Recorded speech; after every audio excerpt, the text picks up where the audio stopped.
बोलिए भारत माता की। बोले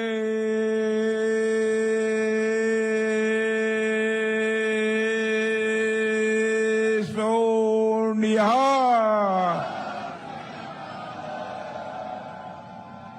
ऐसे बोला जाता है। बहनों भाइयों, मैं आप सबसे क्षमा चाहूंगा। क्यों आज के 10-15 दिन पहले आंध्र प्रदेश की एक सार्वजनिक सभा को संबोधित करने के बाद जब मैं मंच से नीचे उतर रहा था, उस समय ही हमारे पैर में चोट लग गई थी। वैसे 10, 12, 14 मिनट खड़े होकर मैं बोल सकता हूं, लेकिन डॉक्टर ने मना किया है। फुर्सत नहीं मिल पा रही है कि मैं इसका इलाज कर सकूं। डॉक्टर का कहना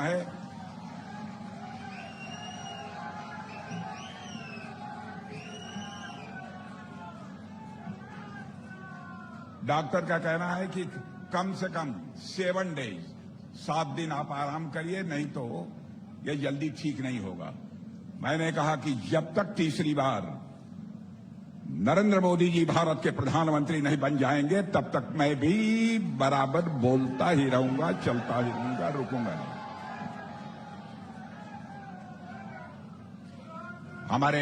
हमारे यहां भारतीय जनता पार्टी के कैंडिडेट श्री गजिया राम जी, नरेंद्र सिंह जी रैना, हमारे national secretary Jagmohan Singh Raju ji, state general secretary in charge of Lok Sabha, Shri Pradeep Garg ji, convener Lok Sabha, Shri Vikramjit Singh Cheema, state vice president, engineer Kanwarveer Singh Tohra, state secretary, Bhupinder Singh Cheema, district president Khanna, Didar Singh Bhatti, district president Fatehgarh Sahib, Raminder Singh Sangowal, district president Ludhiana, Inderpal Singh, district president Jagraon, Aman Thapar, district president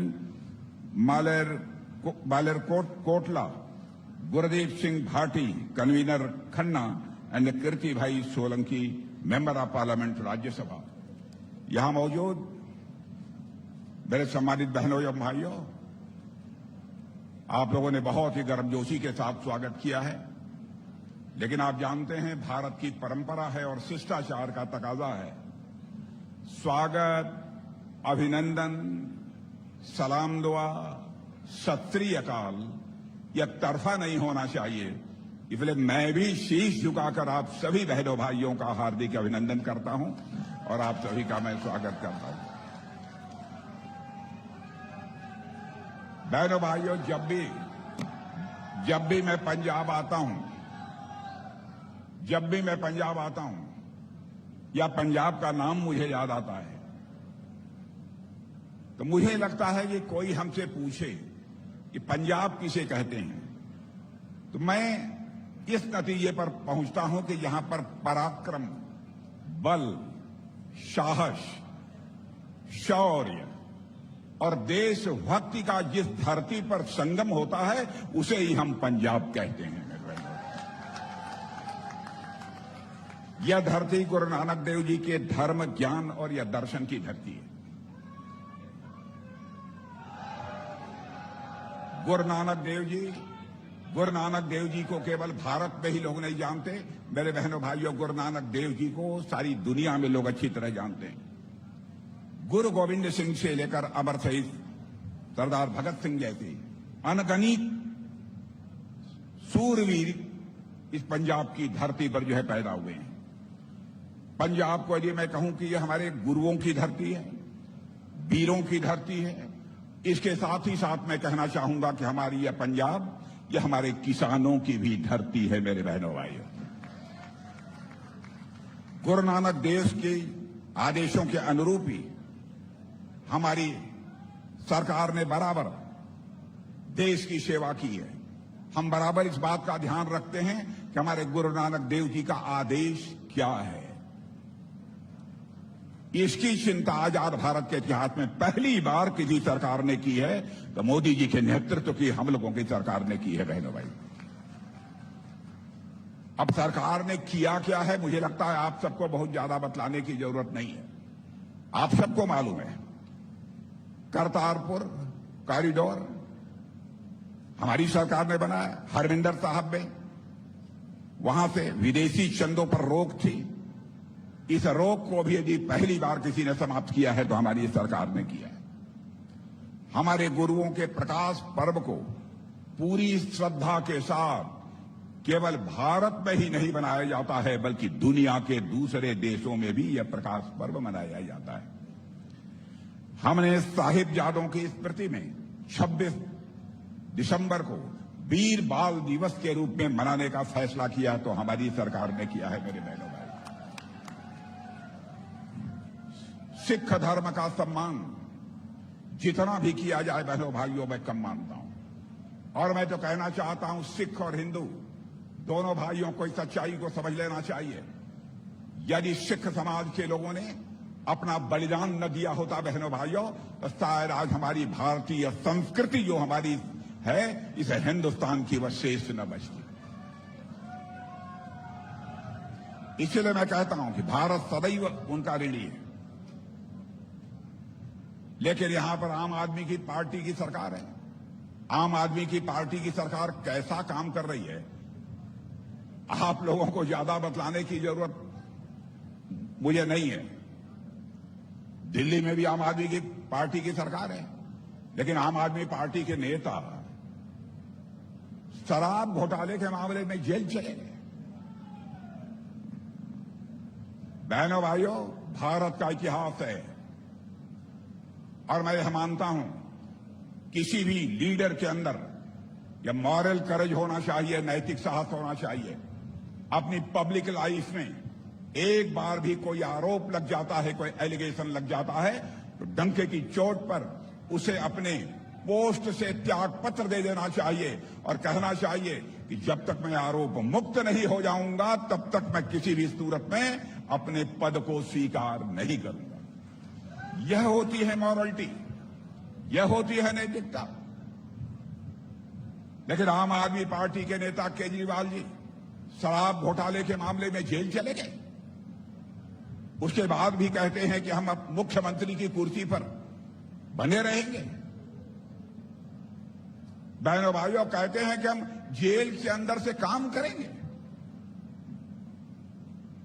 office from work, office from work तो मैंने सुना था, work from office यह तो मैंने सुना था। Work from office यह तो हमने सुना था, वर्क फ्रॉम होम यह तो हमने सुना था, लेकिन वर्क फ्रॉम जेल यह पहली बार मुझे सुनने को मिल रहा है, पहली बार मैं देख रहा हूं। और बाहर आकर डंके की चोट पर बोल रहे हैं। बहनों भाई, जिस पार्टी के नेता का यह चरित्र हो, वह पार्टी कैसी होगी? इतना ही नहीं, उन्होंने अन्ना हजारे के साथ जब आंदोलन चला रहे थे, उनके गुरु अन्ना हजारे ने कहा था, केजरीवाल इस बात का ध्यान रखना, इस आंदोलन को कामयाबी मिल गई है। कांग्रेस के करप्शन के खिलाफ हमारा यह आंदोलन था, लेकिन इसका राजनीतिक लाभ नहीं उठाया जाना चाहिए, इसलिए कोई पॉलिटिकल पार्टी मत बनाना। केजरीवाल ने अपने गुरु की बात नहीं मानी, अन्ना हजारे की बात नहीं मानी, और उन्होंने आम आदमी पार्टी बना ली। और बहनों भाइयों, मैं यह भी बतलाना चाहता हूं, इन्होंने यह भी कहा था, मुख्यमंत्री मैं बन जाऊंगा तो कभी मैं सरकारी बंगले में, गवर्नमेंट के बंगले में नहीं रहूंगा। लेकिन आज उन्होंने मुख्यमंत्री आवास को एक शीश महल की तरह बनवा लिया।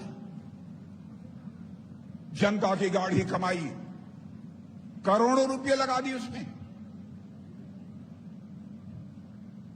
और इतना ही नहीं, आपने देखा होगा कि इन्हीं की पार्टी की मेंबर ऑफ पार्लियामेंट, राज्यसभा की सांसद स्वाति मालीवाल को इनके घर में, इनकी मौजूदगी में लात घूसों से पीटा गया, उसके बाल खींचे गए। ऐसा व्यक्ति आकर देश की जनता के सामने भाषण कर रहा है। आपको लगता होगा कि मैं इतना गुस्से में, इतना आक्रोश में क्यों बोल रहा हूं? बहनों भाइयों, माता बहन बेटी, चाहे किसी भी जात की हो, किसी भी कौम की हो, वो हम सभी के लिए हम लोगों की माता बहन बेटी है, चाहे वह किसी भी दल की हो, किसी भी कौम की हो। नारी सम्मान, महिला सम्मान, यह हमारा भारत की कल्चर की, यह भारत की संस्कृति की यह सबसे बड़ी विशेषता रही है। 15 दिनों तक यह बोले नहीं, चुप्पी साधे रहे, बराबर यही कहते रहे, नहीं नहीं हमको कुछ नहीं बोलना। अरे आपके घर में आपके ही महिला सांसद की पिटाई हो रही है और आप कुछ बोल नहीं रहे। मैं आपसे पूछना चाहता हूं, क्या ऐसे व्यक्ति को मुख्यमंत्री के पद पर बने रहने का कोई अधिकार है? और हमारे पंजाब के मुख्यमंत्री उसी राजनीतिक पार्टी के हैं और नेता मानते हैं। जब इनके नेता केजरीवाल ही जैसे व्यक्ति यदि हो सकते हैं तो इनकी हालत क्या होगी वो तो ऊपर वाला ही जानता है। मैं आपको याद दिलाना चाहता हूं, हमारे लाल कृष्ण आडवाणी बहुत पुराने नेता, उनके ऊपर एक बार किसी ने कोई गलत आरोप लगा दिया। आडवाणी जी ने कहा, मैं पार्लियामेंट की मेंबरशिप से मैं त्याग पत्र देता हूं और जब तक मैं पूरी तरह से आरोप मुक्त नहीं हो जाऊंगा तब तक पार्लियामेंट का मैं चेहरा नहीं देखूंगा। चरित्र यह होता है, कैरेक्टर यह होता है।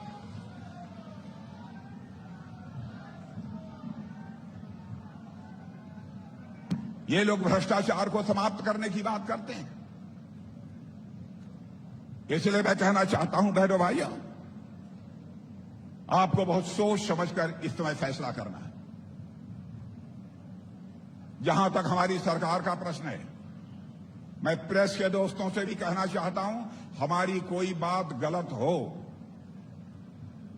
आप अपने अखबार में लिख दीजिएगा कि राजनाथ सिंह आए थे, जनता से झूठ बोलकर गए हैं, जनता के सामने गलत बयानी उन्होंने की है। हमारी गलती होगी तो इसे मैं स्वीकार कर लूंगा।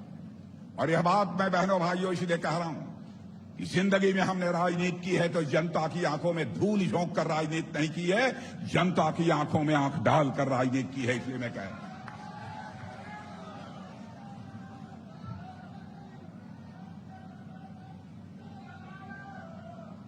आपने इस देश में पंडित जवाहरलाल नेहरू जी की भी सरकार देखी है, आपने श्रीमती इंदिरा गांधी जी की भी सरकार देखी है, आपने राजीव गांधी जी की भी सरकार देखी है, हमारे डॉक्टर मनमोहन सिंह जी की भी सरकार देखी है।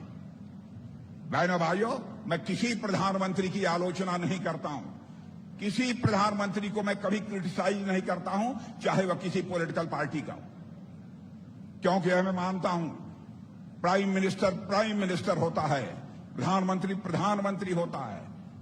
वह इंडिविजुअल नहीं है, वह व्यक्ति नहीं है, वह इंस्टीट्यूशन है, वह संस्था अपने में आप होता है। इसलिए उसकी सार्वजनिक आलोचना कभी नहीं की जानी चाहिए। लेकिन इस सच्चाई को कौन नकारेगा? भारत को इन लोगों के शासनकाल में जितनी तेजी के साथ आगे बढ़ना चाहिए था, वह भारत नहीं बढ़ पाया। भारत की गरीबी नहीं समाप्त हो पाई। आप हमसे यह सवाल पूछेंगे, क्या मोदी जी के आने के बाद सब कुछ हो गया? बहनों भाइयों, मैं यह नहीं कहना चाहता कि इन प्रधानमंत्री जो पहले के प्रधानमंत्री रहे उन्होंने कुछ किया ही नहीं। मैं ऐसी गलत बयानी नहीं करूंगा। सभी प्रधानमंत्रियों ने अपनी क्षमता के अनुसार कुछ न कुछ देश के लिए किया है, लेकिन विकास की, डेवलपमेंट की जो तेजी मोदी जी के शासनकाल में देखने को मिली है, आजाद भारत के इतिहास में वह तेजी कभी देखने को नहीं मिली।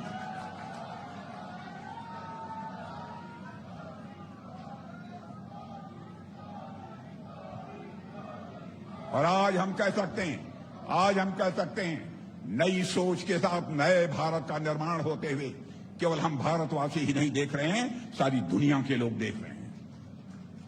नई सोच के साथ नए भारत का निर्माण हो रहा है मेरे बहनों भाई। जो भारत धन दौलत के मामले में, इकोनॉमी की साइज, अर्थव्यवस्था के आकार के मामले में दुनिया के देशों में 11वें स्थान पर खड़ा था, करिश्मा किया है आपके प्रधानमंत्री मोदी जी ने। मेरे बहनों भाइयों, 8 साल के अंदर ही भारत की अर्थव्यवस्था, भारत की धन दौलत जो दुनिया के देशों में 11वें स्थान पर थी, वह जंप लेकर आज 5वें स्थान पर पहुंच गई है।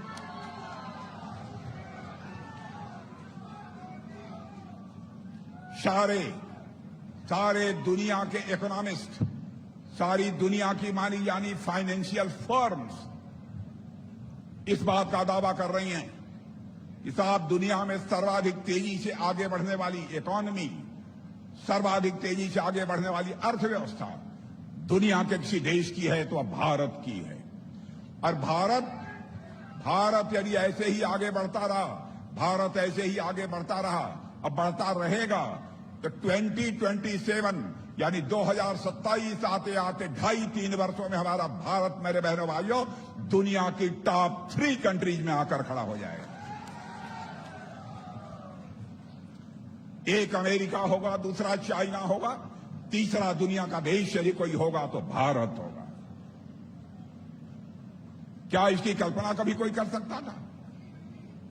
गरीबी से बाहर निकालने का जहां तक सवाल है, मैं नहीं कह रहा हूं, नीति आयोग ने कहा है, दुनिया की वित्तीय संस्थाओं ने, फाइनेंशियल फर्म्स ने कहा है, इकोनॉमिस्ट ने कहा है। यह करिश्मा किया है यहां के प्रधानमंत्री मोदी जी ने।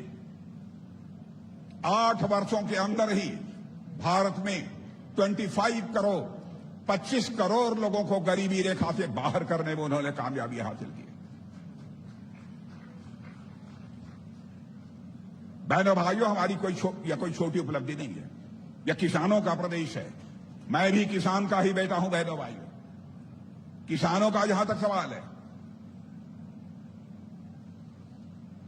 बहुत कुछ करना बाकी है भी किसान भाइयों के लिए। और अब मैं बतलाना चाहता हूं, बराबर हमारी मोदी जी से बात होती है, वह कहते हैं बहुत कुछ करने की जरूरत है। मैं एक छोटा सा उदाहरण आपको देता हूं, मेरी बात गलत हो तो इस पर भी मैं चाहूंगा कि न्यूज़पेपर लिख दे। बहनों भाइयों, यूरिया फर्टिलाइजर, यूरिया खाद का जहां तक प्रश्न है, मैं दावे के साथ सीना ठोक कर कह सकता हूं, दुनिया में सबसे सस्ती यूरिया फर्टिलाइजर यदि कहीं के किसानों को मिल रही है तो हमारे भारत के किसानों को मिल रही है। जो 260-265 यही है ना बोरी, 260, 260-265 रुपये बोरी जो आपको यूरिया मिल रही है, चले जाइए पाकिस्तान में, वहां पर 800, 850, 900 रुपये। चले जाइए अमेरिका में, इंडियन रुपीज में, भारतीय रुपए में 3000 प्रति बोरी पड़ती है। दुनिया के किसी देश से आप तुलना कर लीजिए। आरोप लगाने के लिए आरोप कोई लगा सकता है बहनों भाइयों, लेकिन आरोप किसी के ऊपर लगाए जाने चाहिए तो तथ्यों के आधार पर, फैक्ट्स के आधार पर आरोप लगाए जाने चाहिए।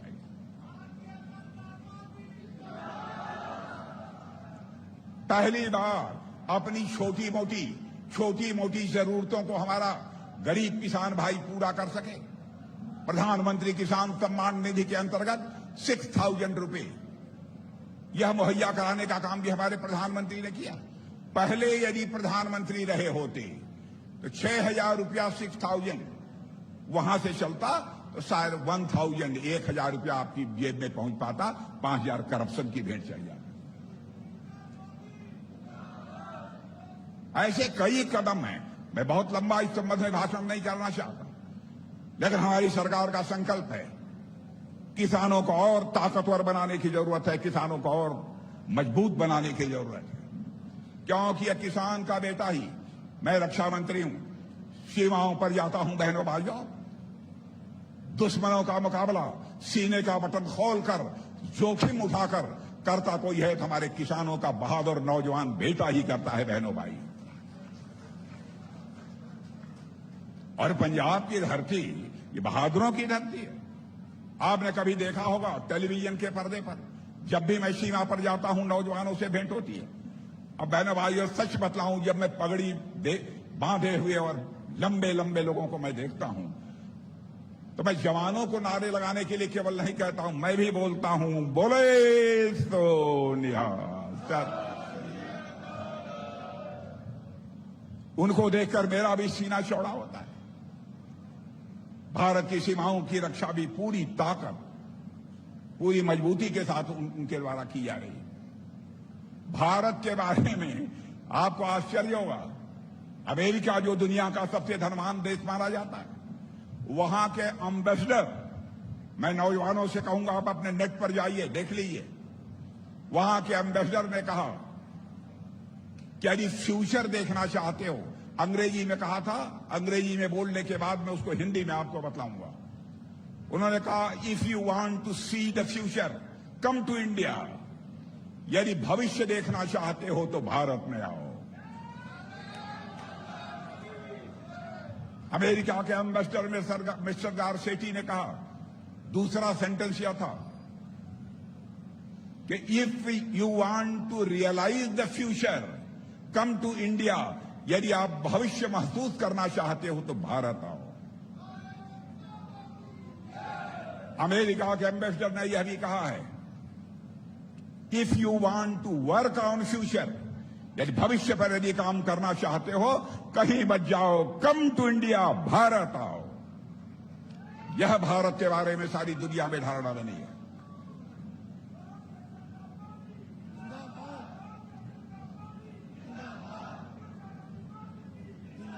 और इतना ही नहीं, हमारा पड़ोसी देश पाकिस्तान है, हमारा पड़ोसी देश पाकिस्तान है, वहां के एक मेंबर ऑफ पार्लियामेंट, वहां के सांसद पाकिस्तान की पार्लियामेंट में बोलते हुए उन्होंने कहा कि भारत विश्व की महाशक्ति यानी सुपर पावर बनने की ओर तेजी से आगे बढ़ रहा है और पाकिस्तान अपनी बर्बादी को बचाने के लिए दुनिया के सामने हाथ फैलाकर भीख मांग रहा है। यह पाकिस्तान के मेंबर ऑफ पार्लियामेंट ने कहा है। यह भारत की रेपुटेशन, यह भारत की ख्याति सारी दुनिया में बनी है। और एक फवाद हुसैन, वहां का फार्मर मिनिस्टर,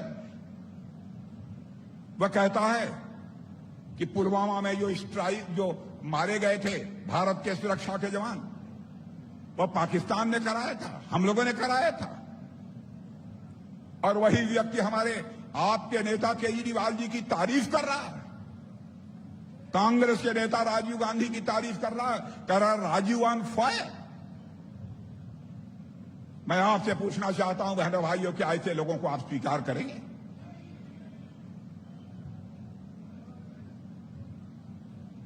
देश की प्रतिष्ठा का सवाल है, देश की इज्जत का सवाल है, देश के सम्मान का सवाल है। बहनों भाइयों, हम केवल अपने लिए नहीं जीते हैं, अपने परिवार के लिए नहीं जीते हैं, हम सब जीते हैं, हम देश के लिए जीते हैं। गुरु नानक देव जी ने यही संदेश हमको दिया। इस देश के लिए, इस संस्कृत के लिए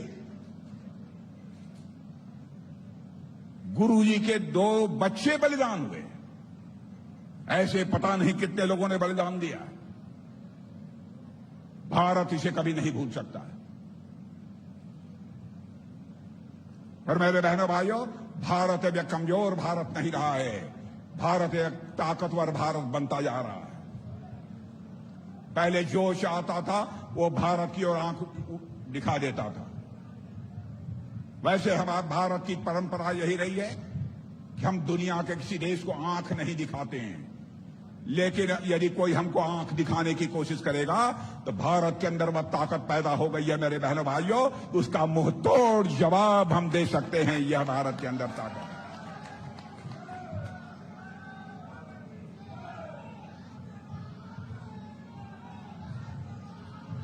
भारत के मान सम्मान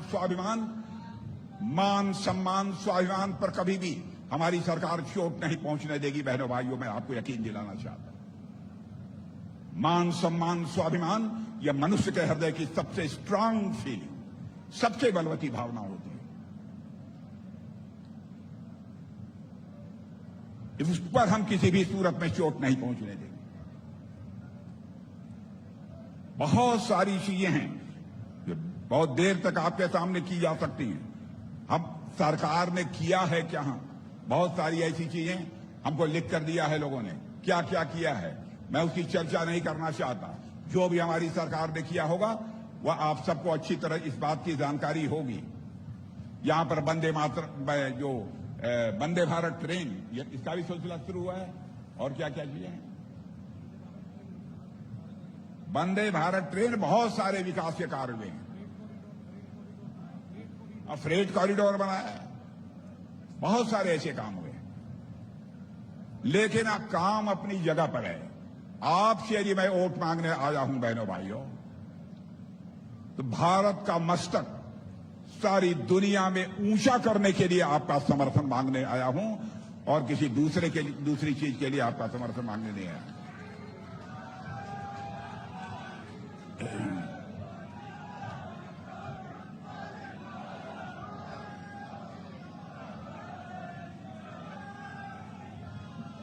और देखा इन्होंने, आपने देखा होगा कुछ दिन पहले राहुल गांधी का एक स्टेटमेंट आया था। मैंने उसको लिखा है, क्या बोला है अक्षरशः, ताकि हमसे कोई गलती न हो जाए। उन्होंने कहा है, सिस्टम कैसे काम करता है इसको मैं जानता हूं, क्योंकि मेरी दादी भी प्रधानमंत्री थी, मेरे पिता भी प्रधानमंत्री थे, और डॉक्टर मनमोहन सिंह जी भी प्रधानमंत्री थे। तो मैं बराबर पीएम के घर जाता था, पीएम के घर में पैदा हुआ और पीएम के घर जाता था। इसलिए मैं जानता हूं सिस्टम अंदर से कैसे काम करता है। यह उन्होंने कहा।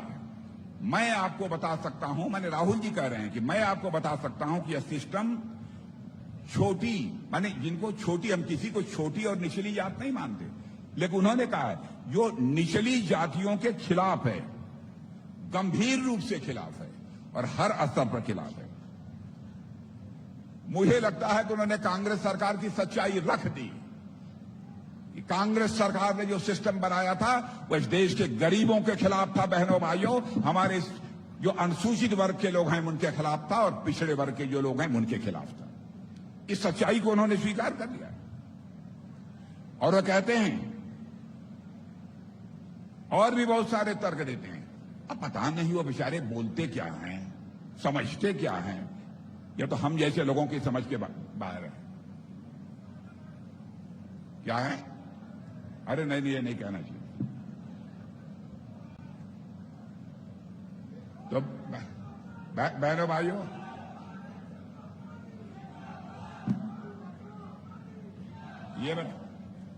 ये बतलाइए हमारे वाल्मीकि जी, गजाराम जी जिता देंगे ना? पक्का जिता देंगे?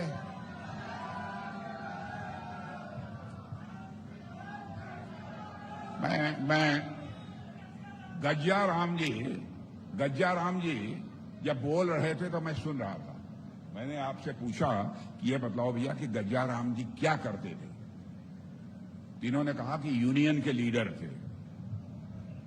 तो मैंने कहा वाह, क्या बोलते हैं। इन्होंने मां के पेट से ही बोलना सीख कर आया, इस धरती पर आए हैं बहनों भाई ऐसे। और यहां से जिताकर यदि हमारे गजाराम जी को आपने भारत की पार्लियामेंट में भेजा बहनों भाइयों, मैं दावे के साथ कह सकता